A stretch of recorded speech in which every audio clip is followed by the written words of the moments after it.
Here's a conversation reflecting on Chapter 16, What Changes When You Live Upstream. Today we're diving into some source material that, well, it really challenges our whole idea of discovery. It's built on this thought from Mark Firehammer, who was borrowing from Proust, that the real journey isn't about finding new landscapes. It's about getting new eyes. Our mission here is kind of a shortcut to that, to stop searching for a new answer and just correct the entire frame. And that correction is exactly what the sources call living upstream. The core concept is this. Many of those personal struggles we all deal with, a lack of motivation, discipline. Consistency, yeah, that's a big one. Right. They aren't actually personal defects. They're just friction. Friction caused by a fundamental misalignment with this inherited civilizational lens we all look through. That's a powerful idea. It shifts the burden completely. So if the struggle isn't a failure of my willpower, but a problem with the frame, okay, let's unpack this. What actually changes when you stop using all that energy to compensate? It's really counterintuitive. The first shift people report isn't excitement or, empowerment. It's relief. Just a profound sense of relief. Wait, just relief? That's a massive shift from the whole self-improvement model, which is always demanding more pushing. So you're saying by moving the problem away from being a personal defect, you just stop treating your inner life like a constant, grueling performance review. Precisely. And the mechanism is simple.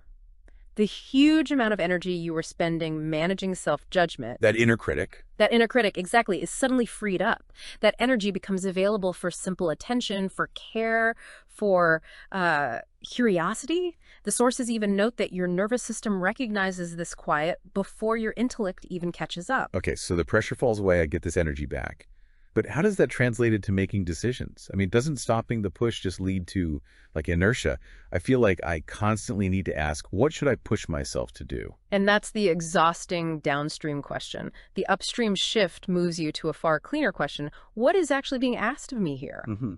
What's so fascinating is that this change isn't described as creating external confidence. Internally, it creates coherence. Coherence. That sounds like finding the answer that already fits, rather than forcing one through willpower. It's about recognizing an alignment that's already there. Exactly. And this totally redefines effort, which is the third shift. One of the quiet distortions of downstream living is the belief that everything meaningful must be hard. Right, that the struggle itself is proof of legitimacy. If it isn't hard, it can't be worthwhile. So effort doesn't vanish. You still exert yourself, but the struggle stops being the metric. You stop using exertion to compensate for misframing or trying to overcome these structures that were, as the source puts it, never designed for human coherence. It sounds like it creates a more honest relationship with exertion. It does. Effort returns to its proper scale, one that matches the reality of just being human. And that leads, I assume, to the final quiet shift. The internal landscape gets quieter, but also more alive. Yes, that constant negotiation with yourself, that ceaseless internal commentary, it just fades. There's more space between stimulus and response. And inside that quiet space, the core parts of being human return. But not as manufactured strategies. Interest, play, care, connection, they reappear as simple signals. The source material really emphasizes that the goal isn't to try to live upstream, but to develop the capacity to recognize when you already are. So what does this all mean for you listening? The major benefits are relief, cleaner choices, and effort returning to a proper scale.